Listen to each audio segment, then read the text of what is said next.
Hi, my name is Harriet, and I'm on a new adventure in the United States of America. It took a while to figure out exactly where I was going, but I can't wait to share my journey with you. Today I'm visiting New Orleans. It wasn't obvious at first, but once we got further into the city, I could see there were some remains from the hurricane from a few years ago. It wasn't great to see, but there were other things.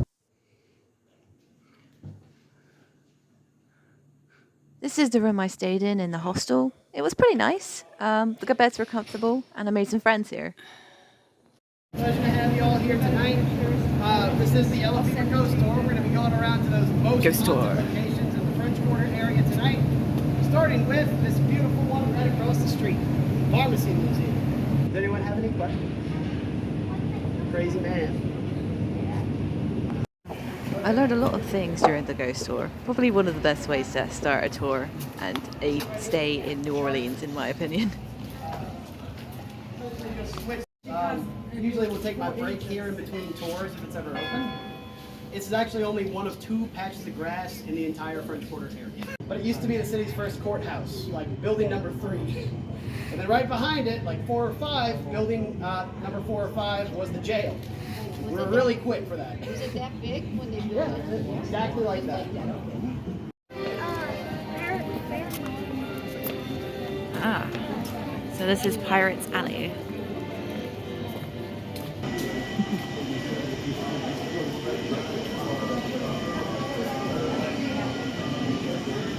So, the site of every Mardi Gras ball, which was purely just a celebratory party about a month or so prior to the day of Mardi Gras, that was just celebrating that the event's gonna happen. And it would be each individual little Mardi Gras crew, of which there's about 40.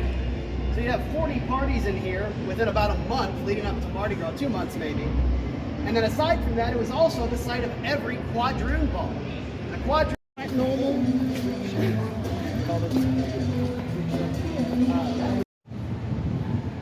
This place looks a lot different during the day. Good morning. I'm currently walking my way through the French Quarter so I can see if I can go on a paddle boat. Hopefully there will be enough space.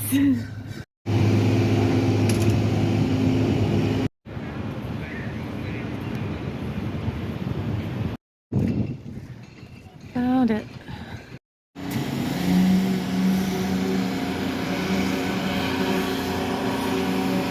Wahahaha. Just what I want you to do.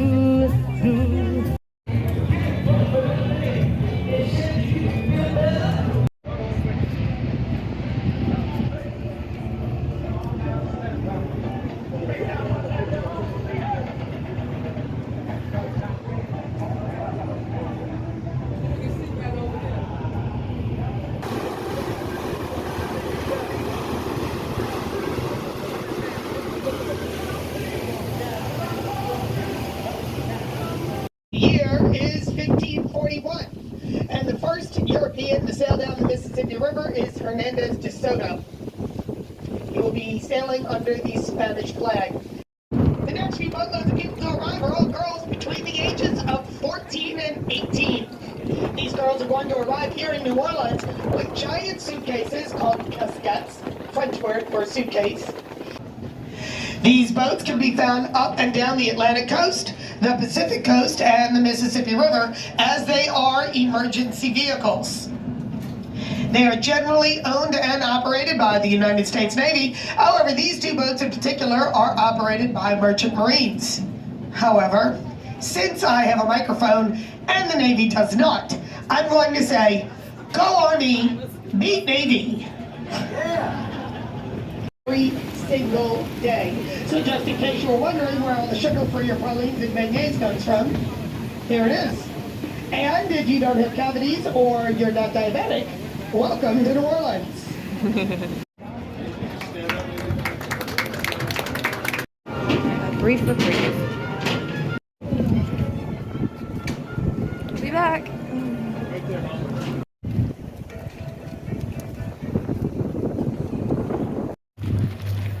This is where the Battle of New Orleans took place. bit of context, the Battle of New Orleans took place between the British and the Americans. Obviously, the Americans won thanks to one General Jackson, hence Jackson Square.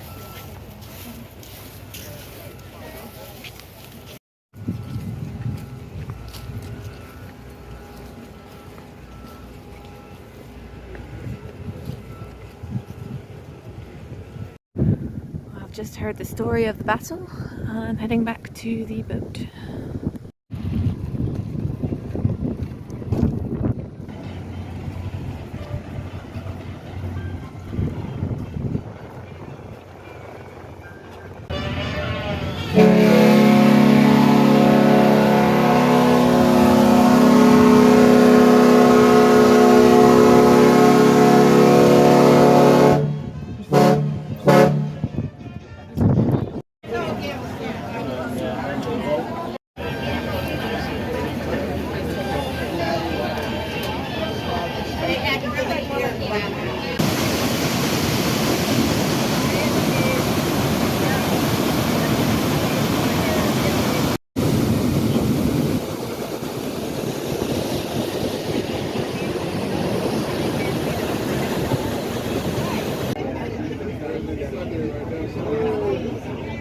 Cajun food. But if you're interested in heading into the French Quarter, you might want to head over to Muriel's. They have. She's got a problem. She got a problem, and I got to make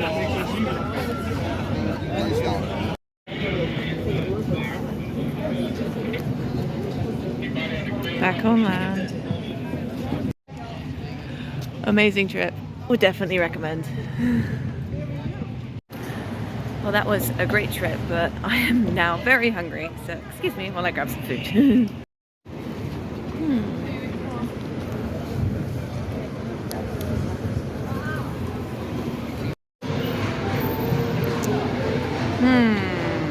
I've been told this is a good place.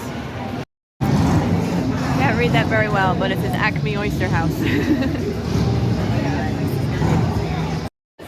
We have a few oyster houses in New Orleans, but I managed to get to this one, and I made a few friends as well while waiting in the line.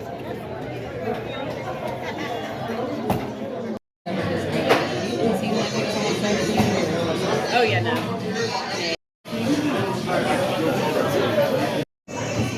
My turn. Yum.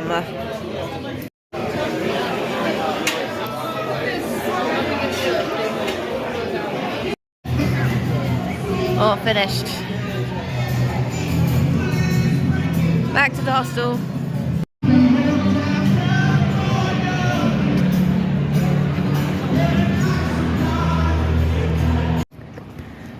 Attempt number 2 at seeing a cemetery.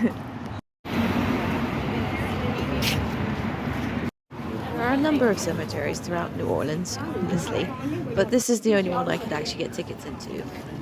For a small space, there's a surprising amount of graves in it.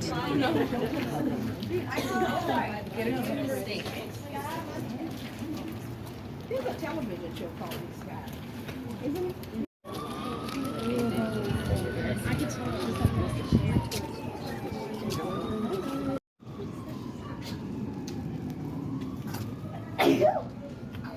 Bless you. Thank you. All right, ladies.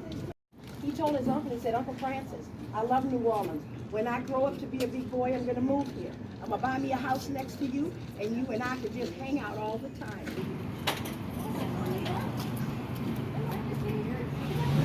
Oh wow. Months later, he would be the first person to come inside of the school. But this tomb became famous in the early 70s because of a movie that was made here in the cemetery.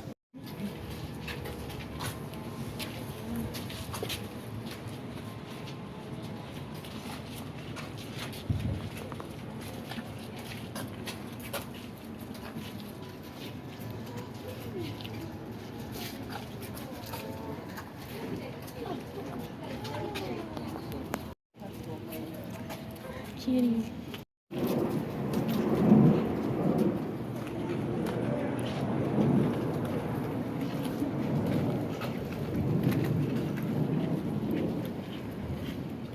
Plaza right here. day, if a family member died and you were in charge of making the plans for the funeral, well, you came to the cemetery. Today you go to the funeral home. But back in the day, you came to the cemetery.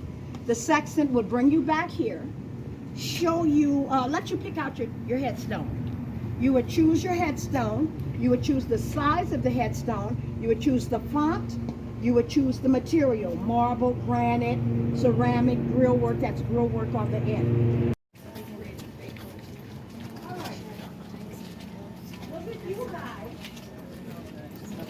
The sexton will come and brick it off and seal it off and put a sign on it that say closed forever.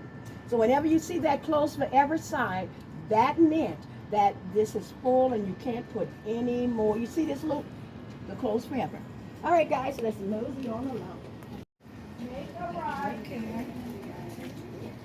Ooh, this one's pretty. Oh gosh, I like this. Oh dear. Oh, poor people. Perpetual care. Perpetual care. Perpetual care.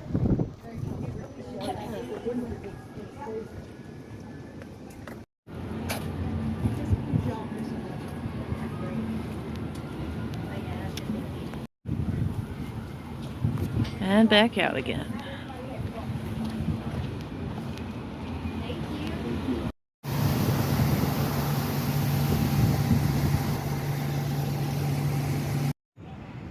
Welcome to Armstrong Park.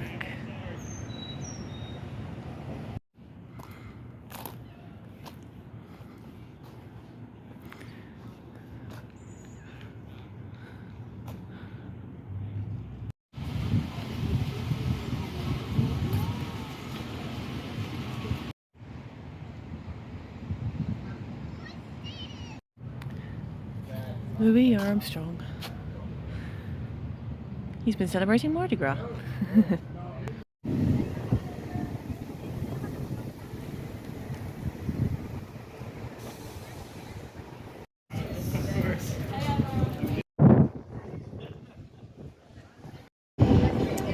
Super windy, but going back down Pirate Alley. It's not New Orleans without running into a random street band every so often.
Major General Andrew Jackson.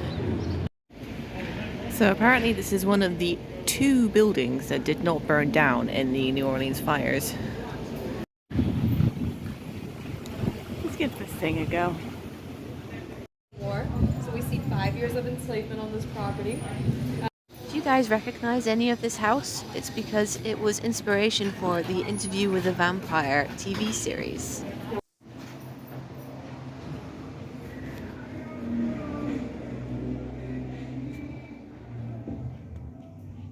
Here in New Orleans would be speaking French, so whether they were from or their ancestors were Redecorating it for the museum. 69. With the carpets, took down the wallpaper, and put electricity. Steps down the Claudia's room, even though that wasn't necessary. Just keep it off.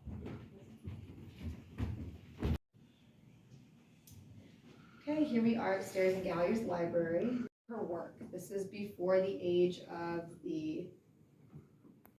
This door that leads to the girls' bedroom. It has a little dressing space for Mrs. Gallier, and it's able to be accommodated because we have a closet right there that takes up a bit of space in between.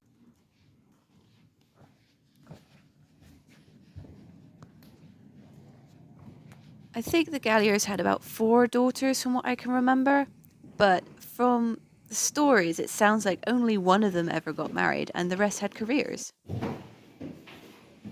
They also had one of the first indoor bathrooms. So we get a nice breeze of the bedrooms, but I'll tell you a bit about the other one. So the center room, that's the smallest room. The rooms next to where I'm standing here would have been the slave quarters. Unfortunately, as pretty as this house is, it did run off of slaves to start off with.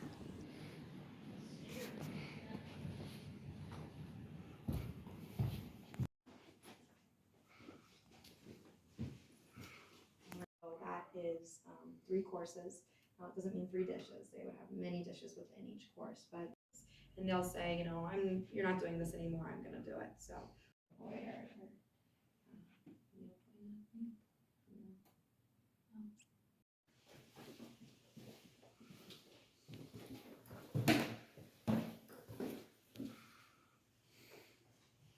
Would they consume alcohol with most meals or just on special occasions? Yes, they would. Red wine, rum, bourbon. Not a lot of ale since it is going to spoil down here. Yeah. Same with white wine. Standing in the incinerator. That's where the incinerator is.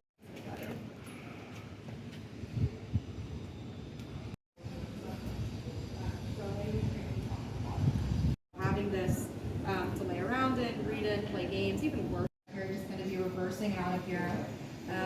They're not using the carriage too regularly. Obviously, no space for a.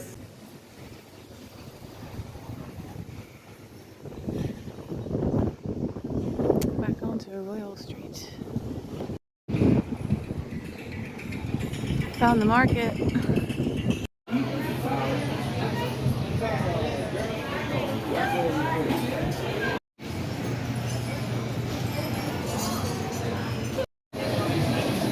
Thought I'd try me some jambalaya. Here it is. Well, I guess it must have been good because I ran out. Heading back to the hostel through Jackson Square. I mentioned before that I made some friends in that hostel. Well, some of them decided that they wanted to go see the swamp tour and they invited me along. So why not? I said yes.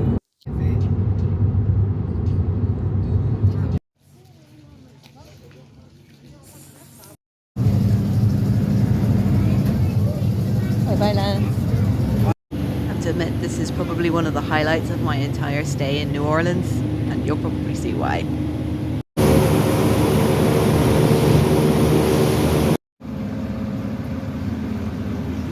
Dead boat. This little gator that we're seeing in this spot, every single gator you're going to be able to possibly see on the tour, they're all going to be one kind in this place. That is called an American alligator. Throughout the world, you are only going to find 2 species of alligator. You have American gators that you'll find living out here in America, which is really simple to remember. Also, they have Chinese gators. Anybody know where to find those? They are in China. It's not a trick question. Next thing y'all should know today is how to be able to tell an alligator's size on your own, because in the area we do have gators of all different sizes. There are really small ones, really big ones, some in between. If you want to try to go ahead and guess on how big any alligator for yourself, I would recommend to not look at their whole body. They do not always show that to you, and even if you can see their entire length, sometimes it gets really hard to guess that way. We have a very easy and simple way to guess their sizes by looking at their heads. Typically, however many inches it is from the tip of the gator's nose and between its eyes is how many feet the gator's going to be in length. So if I had to guess, this alligator is about a 5-footer. Now if you can go ahead and guess their sizes, that's how you can guess their ages. Typically, on average, they grow about a foot per year for the first 6 years of its life out here. So 4 for gators, usually 4, 5 for gators 5. Young and small, pretty simple. Then they hit the 6-year point and they start maturing, and that's when their growth rate slows down from a foot per year to an inch or 2 per year. But they're never going to stop growing as long as they're alive. If you guys see like a 7-foot alligator out here, probably a 12 to a 20-year-old gator. You can see a 10-footer, might be about 30 to 50 years old. Our biggest gator out here, there's one a little bit bigger than 14 feet. For one to be that size, he might be like 60 to 100. Is 3 foot in size. Only 2 things can kill a gator. That is a bigger gator and people. They have a natural fear, but once you start feeding them, you can break that fear out because they realize we are no longer threats. We're now really easy food sources. Best way I can kind of describe it to you guys, we're like the ice cream truck and their little kids in the neighborhood that go plays that jingle when you come around the corner. And due to that sugar in there, that's why I think they're hooked on it. So I no longer actually call it a marshmallow. I call it swamp crack because we push white stuff on gators out here. That's a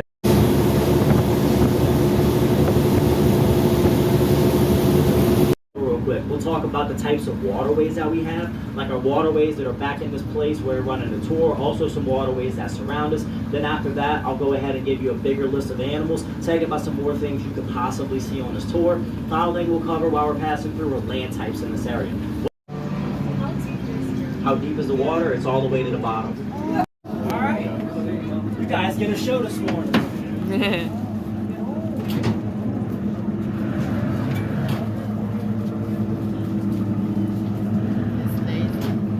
Y'all are gonna have to do me one favor. I'm gonna need some room by that door right there, okay, guys? Yeah, just by that door. Y'all can stand on top of me. Just give me a little bit of room to lay down.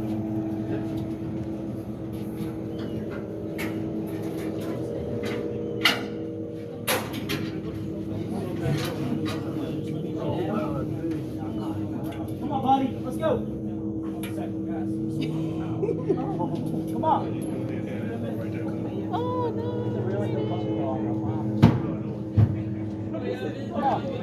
I can't see. And short stuff. Come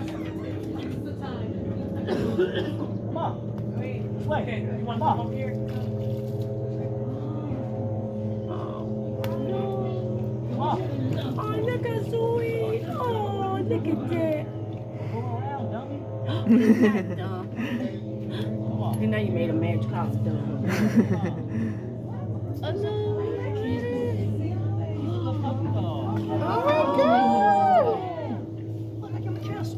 Oh!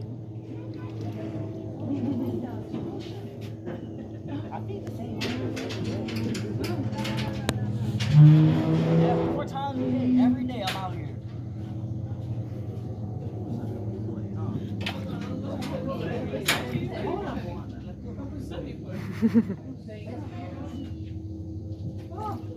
Show them your pearly whites.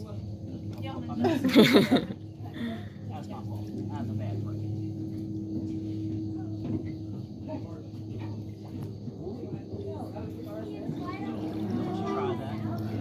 Vi kommer till. Too early for that nonsense, right?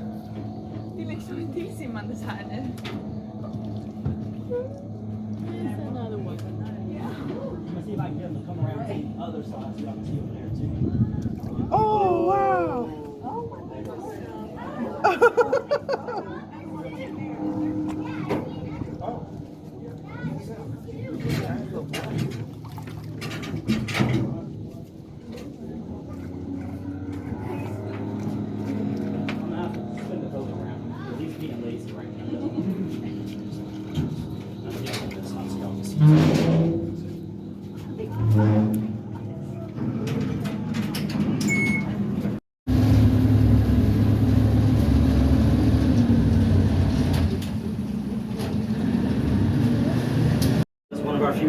bayous, and it's literally all by itself right here in the middle of our swamp area. So I told you guys when we pulled up to that bayou, I parked the nose of the boat in there to kind of give you all that peek and show you what it looks like.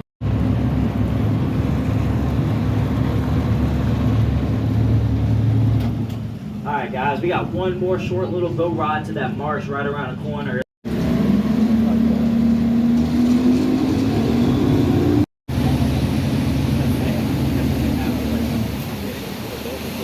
Don't call it wetland out of a very bad habit, because when I was growing up out here, my grandpa told me that it didn't matter what kind of grass was in the area, everything was called marsh. And if I go home right now and try to correct my grandpa and tell him we're actually sitting in a wetland, he's gonna call me an idiot and tell me don't believe what street on you. So I still call it marsh. Okay guys, I'm gonna go all the way around the boat. If you want to hold it, I promise you'll get a chance to, and we'll give everybody a chance. Alright guys, so just stay in your seats. You do have to cover a couple things first. If you're thinking, hell no, that thing is gonna bite you, I promise you it won't. This one's a trained professional, and I'm gonna show you. Run your finger around his mouth. Doesn't lash out and bite your finger. Hit him in the face, aggravate him. Still don't bite. And watch this. If I get him to open his mouth, I'll even put my finger inside of it after I aggravate him. Yeah, look. Okay. Don't like fingers, okay? Now, I find the best way to hold the alligator to make sure that nothing's going to happen to you or the gator. Lay your first hand flat, you let him rest in your palm like this, and hold him by the tail with your other hand. You don't want to squeeze his belly too tight, because you can cause Gatorade to come out, and it's not a good time. And as long as you're holding the tail, you're going to have control, okay? You can hold it in place. You can let it crawl around. If it falls, please do not freak out and let go. Just hold his tail. It's not a lizard. It's not going to fall off. I don't want you to drop the gator, okay? That could go hard. You could really knock it out and hurt it, and my only rule is, if you let it off the boat, you have to go get it, okay? Keep it on here at all costs. So we'll start over here if you don't want to go. How do I hold it? Let him lay. You looking for his cousin up there.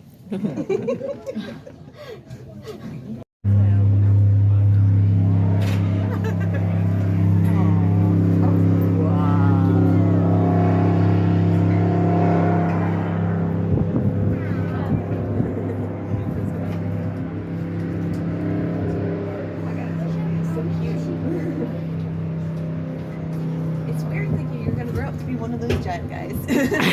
So is he a pet or does? Depends on who's asking. If the government's asking, no, it's not a pet. But you know, it's only illegal if you get caught doing it. Welcome to New Orleans. No, it's terrible advice. The government does more illegal stuff. No, never had Don't talk about the government. We've had gators. I've catching gators my whole life. You still got my hands sanitizer. Yes. You ready to get to that face? Do you want to hold it? You're so cute.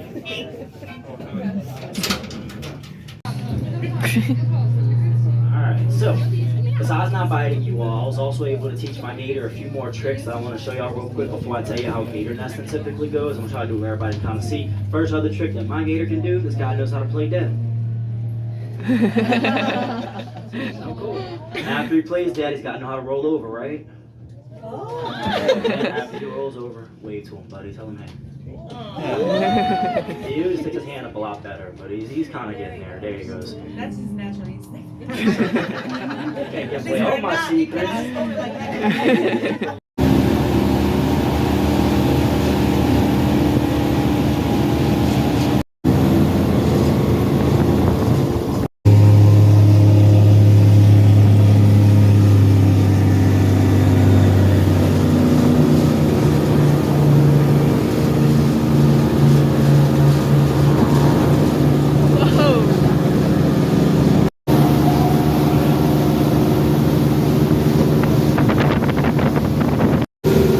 Bye-bye, swamp.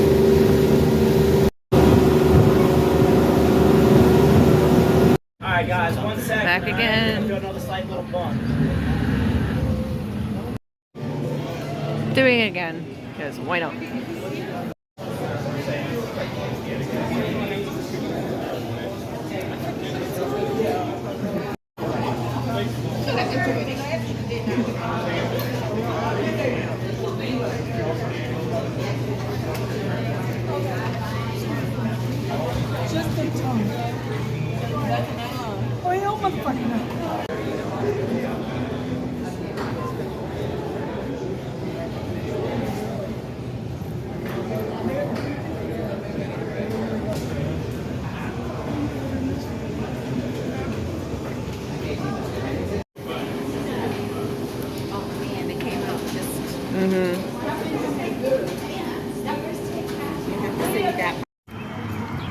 Dinner. Wow, it is full. Okay. This place is apparently world famous, though I hadn't heard of it before. Lots of different people, famous or otherwise, have been here. So, why not us? Hello. Oysters again. I'm so glad I'm having some healthy spinach when I can like eat really unhealthy for the rest of. Look at this amazing foods. So this is shrimp something, I forget the name of. Fried chicken. Oh yeah, sorry. Stuffed giant shrimp. I'm just too keen. And a crawfish. Oh, and mac and cheese, of course.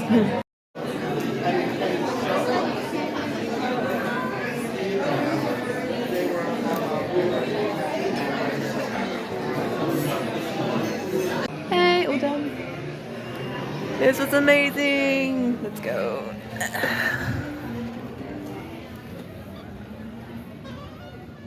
Good morning, and it's a windy morning today. I'm just heading off to the Garden District so I can do a bit of a tour. And I probably won't be doing much else after that today because I'm heading off to Washington DC tomorrow and I still need to pack up all my stuff. I love that most of the places I walked had some interesting architecture to see, even if they were covered by plants half the time, or painted interesting colours.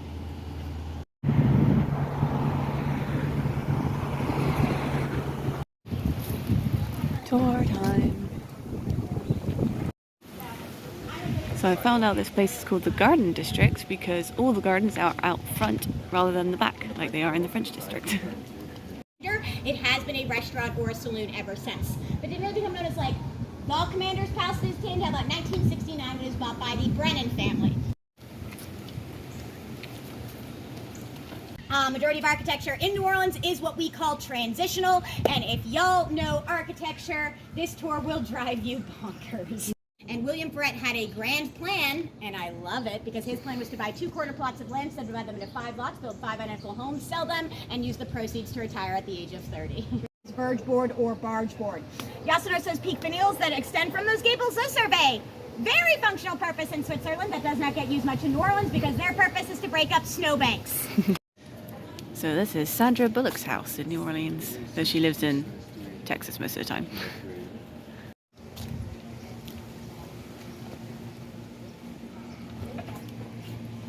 Do a couple things I want to point out. So first off, I want to direct your attention to that double cast iron gallery on the side of the house. Y'all, that is known as iron lace or iron filigree. It becomes much more cost effective to produce cast iron during the 1860s, which is the beginning of the Italianate era. So much jasmine.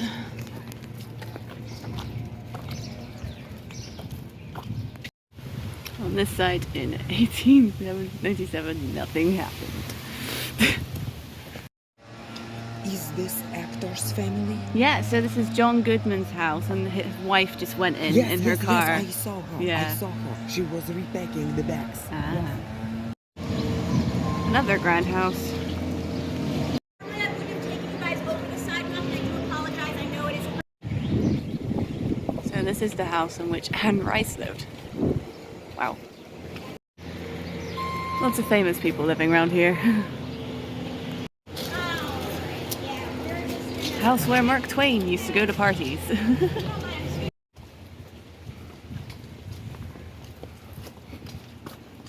they open up for weddings, private events, parties, as well as filming. So Oprah's Queen Sugar has filmed here pretty extensively, but also so has Drake's In My Feelings music video. Django Unchained. This actually acted as Leonardo DiCaprio's character's Candy's Cleopatra room, and this is where the Mandingo fight scene was filmed, which is a very brutal scene. It said that some of the actors had a kind of emotional, visceral response to filming, including Jamie Foxx, and they'd come over to this house and play piano to unwind, which, like, very much understand, y'all. I couldn't even watch that scene on YouTube, just like a bit much for me. That tree in 1930. Southern Live Oak. Baby live oak. Older live oak. Yep, exactly. So what I'm gonna do, well, I'll get out of the way. Lafayette Cemetery #1.